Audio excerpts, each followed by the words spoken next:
Los registros históricos que manejamos para la época del derecho arcaico, quiero decir, en esa fase que corre poco más o menos del siglo octavo antes de Cristo al siglo tercero antes de Cristo, tenemos unas características asociadas a las prácticas punitivas muy concretas. Lo primero es que en esa época no se desarrolla, como les decía, absolutamente nada en materia de responsabilidad penal. Por otra parte, existen comportamientos considerados como delitos unos y como crímenes otros. En algún momento me voy a detener en la diferencia.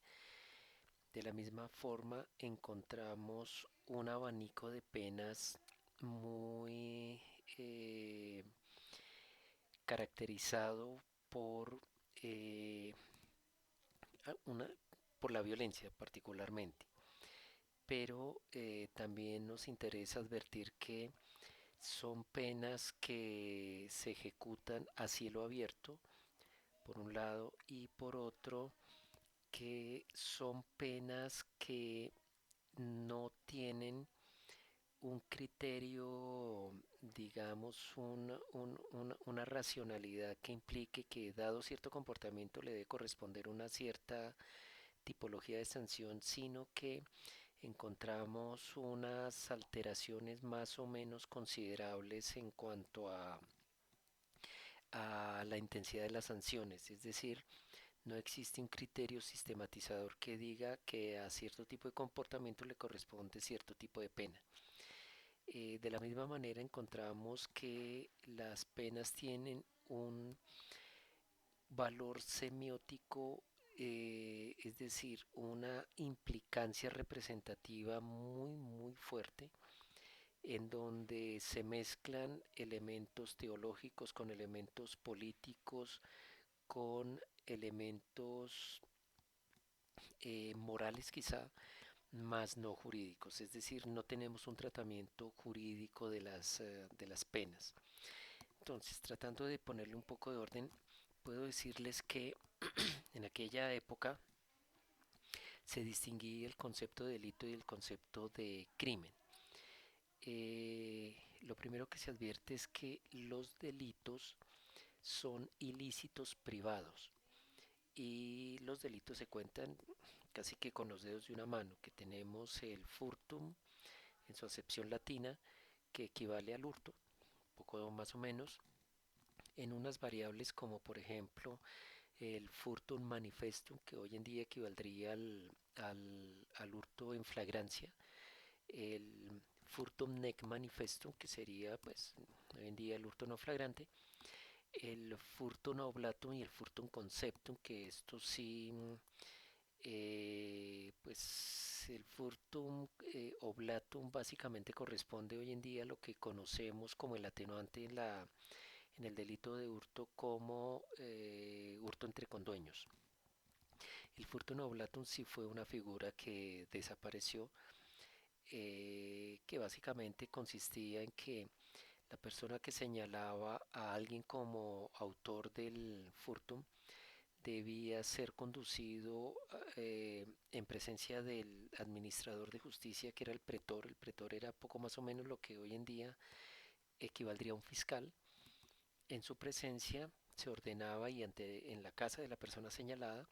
se ordenaba que los moradores salieran con sus objetos de valor en la mano y con la persona que había formulado la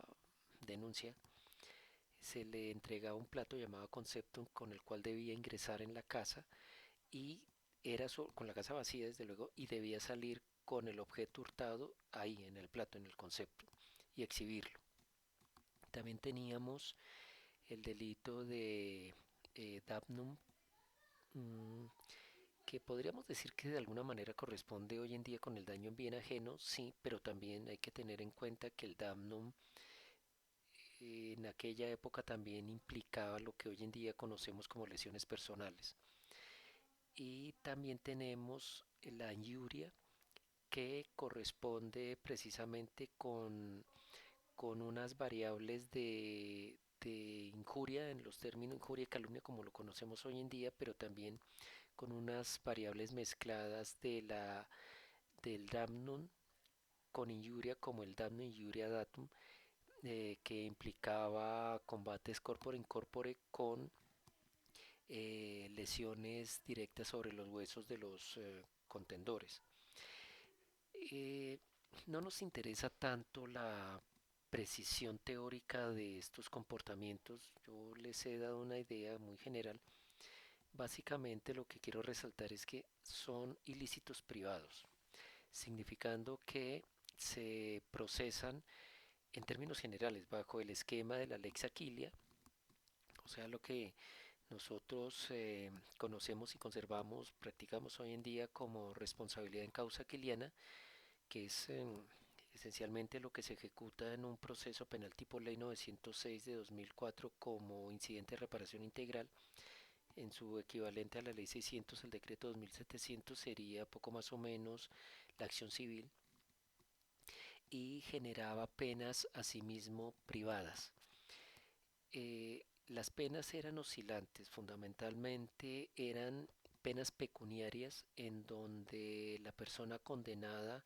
era condenada específicamente, desde luego si era vencida en juicio, a pagar el equivalente pecuniario del bien multiplicado en algunos casos por el doble, en otros casos por el cuádruplo, dependiendo de la situación en concreto. De tal manera, pues el significado de la pena era eminentemente privado. Desde ese punto de vista, pues las sanciones tenían repercusiones de esta naturaleza. Quizás deba hacerles una advertencia, es que la acción aquiliana como tal es una acción declarativa en en la concepción de las acciones en derecho privado, pero cuando se declaraba la responsabilidad en esta lógica debía pasar a la acción ejecutiva y por lo menos para la época del 263 a.C. con alguna de las leyes licinias eh, hasta esa época se practica una acción ejecutiva llamada manus inixio que podía eventualmente desencadenar la muerte de la persona, pero la muerte de la persona sucedía porque exhibida en tres mercados públicos no se encontraba un nexi, entonces podía ser ofrecida como esclavo más allá del Tíber y si la persona no era comprada como esclavo, eventualmente el acreedor o los acreedores, si el proceso había sido concursal, podía darle muerte. Es decir, eventualmente podía la situación llevar a la muerte de la persona, pero eso no significaba que eh, existiese la pena de muerte derivada de la comisión de un delito. Por oposición a los delitos existían los crímenes. Los crímenes se consideraban como ilícitos públicos o ilícitos sociales que a su turno generaban penas ya no privadas, sino penas asimismo sociales. Si nos ponemos a ver, por ejemplo, podemos confiar plenamente hoy desde luego en las fuentes, en la ley de las 12 tablas, en el Corpus Juris Civilis, como también pues en fuentes secundarias como la obra de Mommsen en donde se refieren como crímenes, palabras más, palabras menos, la mayor parte de tipos penales que hoy en día conocemos. No existía el homicidio puesto que no, el homicidio supone que se reconoce la personalidad a todas las personas, a todos los seres humanos capaces en general,